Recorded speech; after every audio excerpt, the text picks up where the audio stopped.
Well, the largest field ever, Josh. 53 teams, over 2,000 runners, and we got really, really lucky with the weather. The wind ended up dying down here for the 2013. Right as the sun went down, pretty much. Katie Caples Invitational. We saw some good competition out on the course. Some really, really top-notch races.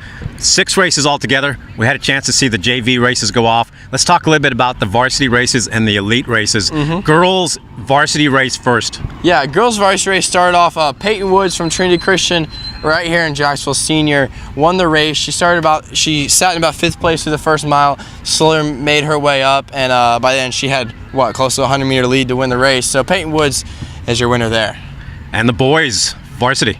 Oh, good gracious. What a finish. That's reminiscent of the Olympic trials final between Tarmo and Felix. Yeah. I mean, we were right on the finish line. They actually used some of our footage to make the call. You can't get much closer than that after 3.1 miles. Yeah, Nicholas Gonzalez from the Geneva School and Josh Begden from Orange Park here in Jacksonville just a little bit. They were neck and neck. Gonzalez took it out early. Bedgood came back in. And then he ended up, they were neck and neck with 200 meters to go.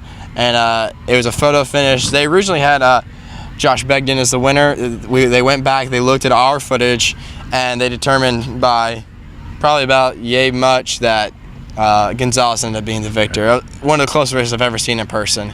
And you know, we were right on the finish line. We actually interviewed the winner afterwards and said, hey, it was really close, but I think the right call was made and was all said and done. I do too. There's some discrepancy.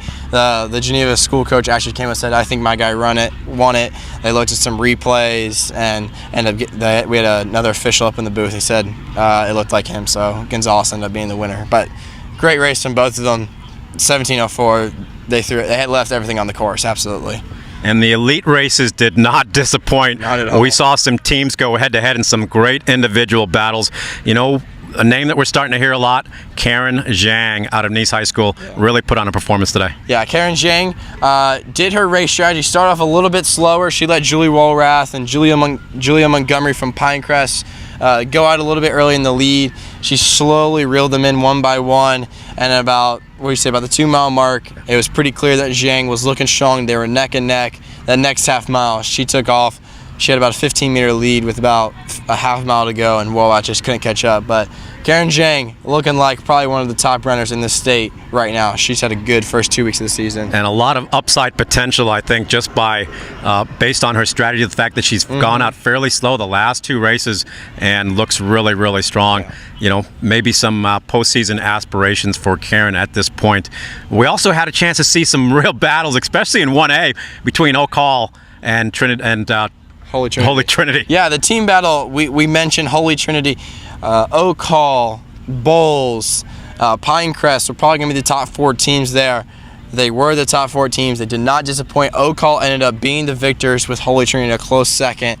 And Bowles, who we thought was going to win the team title about 2/3 of the way through the race, ended up falling back a little bit and finished a close 3rd, though. But a great race from them all in all. Mackenzie Wilson, 3rd place for them. Went from 5th to 3rd in about 400 meters, so it was a good finish for her as well. The boys' elite race, Trinity Prep not in 1A anymore, moved up to 2A, and a really, really dominant performance. We had a chance to talk to Coach Vinyl twice today, and his guys are just rocking and rolling. You know, they didn't know who was going to be number 1, and today their number 1 runner turned out to be somebody that they really didn't expect. Yeah, I think even the harder question for the coach is there's 5 guys that were within probably 15 seconds of other that are their 6 through 10 runners. So at the end of the season, when they can only run 7, there are going to be 3 top quality guys. They're going to be sitting in the stands watching their boys run. It's going to be tough to see who coach ends up picking, but I mean, Holy Trinity Prep, the depth there makes them a favorite in 2A right off the bat, and it'd be interesting to see if they could go into Holy Trinity again in 1A, but they moved up to 2A, school size, doesn't matter. They took a victory, and St. Augustine out of the blue got 2nd place today in the team battle, which was huge for them. They had one of their runners, Noah Kemp, finished 2nd place, a senior. So a great way to start the year for St. Augustine as well. Unbelievable team battle. And then up front, it was interesting to see how the race played out. Some guys took it out fast. Brandon Marquez not able to race last week at Trinity Prep. That was rained out, so he's been thinking all week, hey, I'm ready to get back out on the course after a 4:18 1600 at the Holy Trinity invite earlier this spring. And Brandon just ran a great race and looked very, very comfortable, had a lot left. Yeah, Austin Decker from Bowles. Some of you guys may be familiar with 4th place at the state meet last year in cross country and finished top 8 for the 3,200 at state meet. He led it through the first mile. Marquez was right on his tail, and Marquez took off, and he was not looking back. Won by an incredible margin, 16:06, I believe it was, in his very first race of the season, on a course that some say is long. So he should be doing fine the rest of this year. And Austin Decker did finish 3rd place for Bowles, making up some room after he dropped back a little bit. Good race for him as well. Gives him some confidence going into 2A, see if he can try to get a state championship for him. Outstanding weather, outstanding competition. We had a chance to talk to the Caples for just a little bit earlier on. This race held in honor of Katie Caples, a former Bishop Kenny student. Would like you all to think about organ donation, and I think Katie would have been very, very proud. The largest field ever here at Bishop Kenny for the Katie Caples Invitational. 2013 in the books. We'll look forward to 2014. Only 365 days away. Only, yeah. It's a great race today.